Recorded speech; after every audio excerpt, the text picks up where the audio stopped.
Alors qu'il était dans le désert de Wadan, il entendit parler d'un nouveau prophète apparu à la Mecque.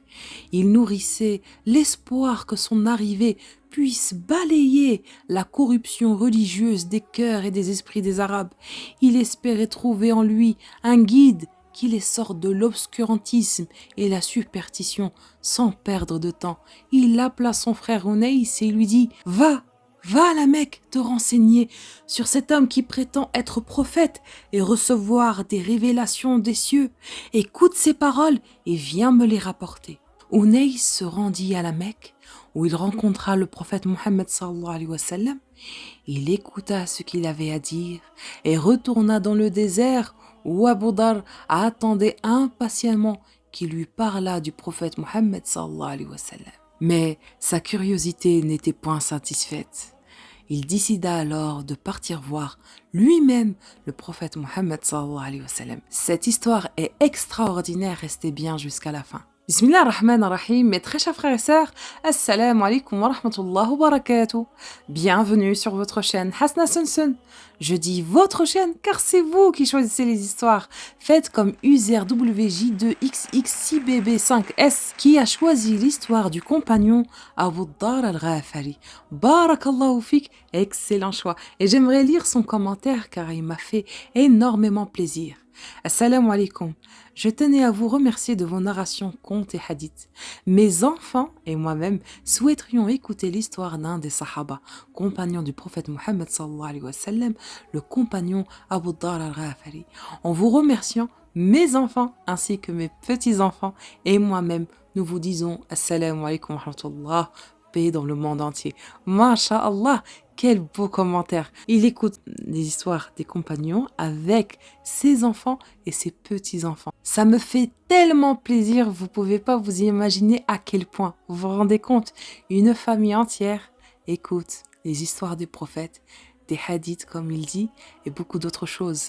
C'est vraiment très touchant et ça continue à m'encourager à continuer sur cette voie. Donc, barakallahu fikum, excellent choix. Et n'oubliez pas, vous aussi, d'écrire dans les commentaires quelle histoire voulez-vous que je vous raconte, car je vous la ferai avec grand plaisir. Et n'oubliez pas de vous abonner, de liker, afin que cette chaîne, Inch'Allah, soit référencée. Voilà, je le dis pas souvent, mais c'est juste pour le référencement. D'accord? Barakallahu fikum. Bismillah, commençons cette histoire. Dans la vallée de Wadan, qui relie la Mecque à l'extérieur, vivait la tribu des Rifar. Elle subsistait grâce aux maigres dons des caravanes commerciales des Qurayshites, qui voyageaient entre la Syrie et la Mecque, et devaient vraisemblablement recourir au pillage lorsque ces caravanes ne donnaient pas suffisamment pour satisfaire ses besoins. Jundub ibn Jundah, surnommé Abu Dhar, appartenait à cette tribu. Wadan, réputé pour son courage, son calme, son acuité visuelle et son aversion pour les idoles. Il rejetait complètement les croyances religieuses corrompues et stupides des Arabes. Alors qu'il était dans le désert de Wadan, il entendit parler d'un nouveau prophète apparu à la Mecque. Il nourrissait l'espoir que son arrivée puisse balayer la corruption religieuse des cœurs des esprits des Arabes. Il espérait trouver en lui un guide qui les sorte de l'obscurantisme et la superstition sans perdre de temps. Il appela son frère Onaïs et lui dit « Va à la Mecque te renseigner sur cet homme qui prétend être prophète et recevoir des révélations des cieux. Écoute ses paroles et viens me les apporter. » Onaïs se rendit à la Mecque où il rencontra le prophète Mohammed sallallahu alayhi wa sallam. Il écoutait ce qu'il avait à dire et retourna dans le désert où Abu Dhar attendait impatiemment qu'il lui parlait du prophète Mohammed sallallahu alayhi wa sallam. Il lui dit « Oh mon frère, j'ai vu un homme qui appelait les gens à la noblesse de caractère, ce qui n'est pas de la poésie. » « Et que disent les gens à son sujet ?» demandait Abu Dhar. « Ils disent qu'il est magicien, voyant et poète. » Ma curiosité n'était point satisfaite. J'ai besoin d'en savoir plus sur la mission de ce prophète. Veux-tu prendre soin de ma famille pendant mon absence ? Oui, mais prends garde au Mécois. Dès son arrivée à la Mecque, Abu Dhar ressentit une appréhension. Il décida par conséquent d'agir avec précaution. Les Qurayshites étaient vraisemblablement courroucés par la remise en cause de leur Dieu. Abu Dhar était au courant de leur violence à l'égard des disciples du prophète Mohammed sallallahu alayhi wa sallam. Aussi n'eut-il pas la surprise en arrivant. Il se retient également d'interroger quiconque sur le compte de Mohammed, ne sachant distinguer l'ennemi du fidèle. À la tombée de la nuit, il s'allongea dans la mosquée sacrée. Ali ibn Abi Talib, voyant qu'il était étranger, lui offrit l'hospitalité. Au matin, Abu Dhar retourna à la mosquée après avoir récupéré sa poche d'eau et son sac. Il ne posa aucune question et on ne lui en posa aucune. Le jour suivant, Abu Dhar n'apprit rien de plus sur le prophète Mohammed sallallahu alayhi wa sallam. Le soir, alors qu'il se préparait à dormir dans la mosquée, Ali passait de nouveau par là. Il lui dit « N'est-ce pas l'heure pour un homme de rentrer chez soi ?» Abu Dhar accepta son invitation et passa sa seconde nuit chez Ali. Une fois de plus, personne n'interrogea l'autre sur quoi que ce soit.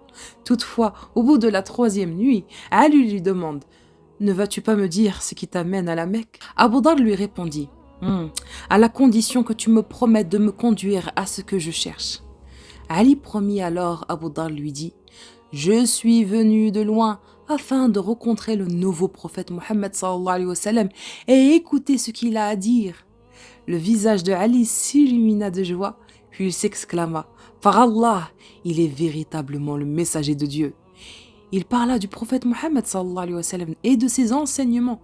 Il ajouta enfin « Quand nous lèverons demain matin, suis-moi où que j'aille. Si je sens un danger, je m'arrêterai comme si je voulais uriner. Si je continue à marcher, suis-moi et entre là où j'entrerai. » Abu Dhar ne ferma pas l'œil de la nuit, tellement il était impatient de voir et d'écouter le prophète Mohammed sallallahu alayhi wa sallam. Le lendemain matin, il suivit de près Ali jusqu'à ce qu'il se retrouve en présence du prophète Mohammed sallallahu alayhi wa sallam. « Que la paix soit sur toi, ô messager d'Allah » salua Abu Dhar. « Et sur toi la paix de Dieu, sa miséricorde et ses bénédictions » répondit le prophète, paix et bénédiction sur lui. Abu Dhar fut le premier à saluer le prophète Mohammed sallallahu alayhi wa sallam du salut de l'islam. Suite à cela, son usage se répandait.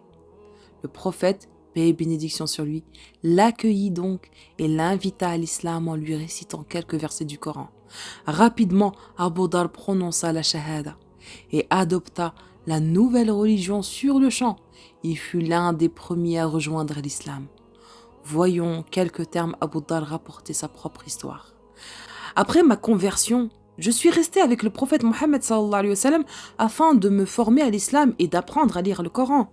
Il me dit « Ne parle à personne ici de ton adhésion à l'islam, il te tuerait. Par celui qui détient mon âme entre ses mains, je ne quitterai pas la Mecque sans me rendre à la mosquée sacrée et proclamer la vérité au milieu des Qurayshites, je jurai. » Le prophète sallallahu alayhi wa sallam se tut. J'allai donc à la mosquée où les Qurayshites étaient assemblés en pleine discussion. Je me mêlai à eux et criai du plus fort que je pus « Ô Qurayshites, je témoigne qu'il n'y a d'autre Dieu qu'Allah et que Mohammed est son messager !» Mes mots eurent un effet immédiat sur eux. Ils sautèrent sur leurs jambes et s'exclamèrent « Attrapez-le! Allez, attrapons-le, lui qui a abandonné sa religion !» Ils bondirent sur moi et me frappèrent sans merci. Ils avaient clairement l'intention de me tuer. Toutefois, Al-Abbas ibn Abd al-Muttalib, l'oncle du prophète, de Mohammed sallallahu alayhi wa sallam, me reconnut. Il se pencha sur moi pour me protéger de leurs coups. Il leur dit « Malheur à vous! Vous voulez tuer un homme des Rifar alors que vos caravanes passent par leur territoire ?» Là seulement, ils me relâchèrent. Je tournai chez le prophète Mohammed sallallahu alayhi wa sallam. Lorsqu'il vit mon état, il dit « Ne t'avais-je pas dit de garder le secret sur ta conversion ?» Je lui répondis « Ô messager de Dieu, mon âme avait besoin de s'exprimer, alors je l'ai laissé exprimer. » « Va trouver ton peuple, ordonna le prophète Mohammed sallallahu alayhi wa sallam. Dis-leur ce que tu as vu et entendu. Invite-les à Allah. Peut-être Allah les comblera de bien par ton entremise et te récompensera à travers eux. Le jour où tu entendras que je me suis fait connaître ouvertement, alors viens à moi. » Je quittai la ville et retournai vers mon clan. Mon frère m'interrogea. « Qu'as-tu fait ?» Je lui expliquai que j'étais devenu musulman et que je croyais désormais à la vérité des enseignements de Mohammed. Et je fus étonné par sa réponse, et il me répondit: je ne suis pas opposé à ta religion, de fait que moi aussi, je suis musulman et croyant. Moi et mon frère, nous partîmes chez notre mère afin de l'inviter à l'islam. Et sa réponse fut: je n'ai rien contre votre religion, j'accepte également d'être musulmane. À partir de ce jour, cette famille de fidèles invita inlassablement les gens de Rifar à l'islam. Sa ténacité permit de convertir un grand nombre des leurs et d'instituer finalement la prière en congrégation. Abu Dhar était dans le désert lorsque le prophète Mohammed sallallahu alayhi wa sallam fuit vers Médine. Et lorsque les batailles de Badr, Uhud et Khandaq eurent lieu à Médine, il s'exprima au prophète sa volonté d'entrer à son service. Le prophète Mohammed sallallahu alayhi wa sallam accepta sa requête. Il était pleinement satisfait de sa compagnie et de ses services. Parfois même, il montrait une préférence pour Abu Dhar. Et à chaque fois que le prophète Mohammed sallallahu alayhi wa sallam le rencontrait, il lui témoignait sa joie par une tape et un sourire. À la mort du prophète Mohammed sallallahu alayhi wa sallam, la douleur empêcha Abu Dhar de rester à Médine. Il se retira alors dans le désert syrien où il vécut pendant les califes d'Abu Bakr et de Omar. Et se trouvait à Damas durant le calife de Uthman, il fut attristé et consterné de voir le désir des musulmans pour ce monde et leur goût du luxe. Uthman l'invita à Médine. De même, il désapprouva la soif des musulmans pour les biens et les plaisirs matériels. Ses coreligionnaires le critiquaient. D'ailleurs, pour les insultes qu'il proférait à leur égard, Uthman ibn Affan lui suggérait alors de se rendre à Rubdah, un petit village près de Médine. Il s'isola des gens, renonçant à leurs préoccupations terrestres.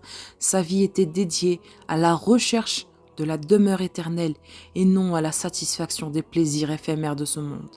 En cela, il s'inspira de l'héritage du prophète Mohammed sallallahu alayhi wa sallam et de ses compagnons. Un jour, il reçut la visite d'un homme qui trouva sa maison bien dépouillée. Il demanda à Abu Dhar: mais où sont tous tes biens? Il lui répondit: nous avons une maison là-bas, c'est-à-dire dans l'au-delà, répondit Abu Dhar, où nous envoyons nos biens les plus précieux. L'homme comprit ce que Abu Dhar voulait dire. Il continua toutefois: mais tu dois bien posséder des choses tant que tu es ici. Le propriétaire de cette maison ne nous laissera pas y demeurer à jamais, rétorqua Abu Dhar. Abu Dhar radiallahu anhu continua à mener une vie simple et frugale jusqu'à sa mort. L'émir de Syrie tenta une fois de lui envoyer 300 dinars. Abu Dhar retourna l'argent en disant: l'émir de Syrie ne trouve-t-il pas un serviteur plus méritant de cette somme que moi? En l'an 32 de l'Hégire, Abu Dhar mourut. Le prophète sallallahu alayhi wa sallam avait dit de cet homme qu'il avait fait preuve d'abnégation. La terre ne porte ni les cieux ne couvrant un homme plus vrai et fidèle qu'Abu Dhar. Et voilà mes très chers frères et sœurs, nous sommes arrivés à la fin de cette vidéo. دمتم في رعاية الله وآمنه والسلام عليكم ورحمة الله وبركاته.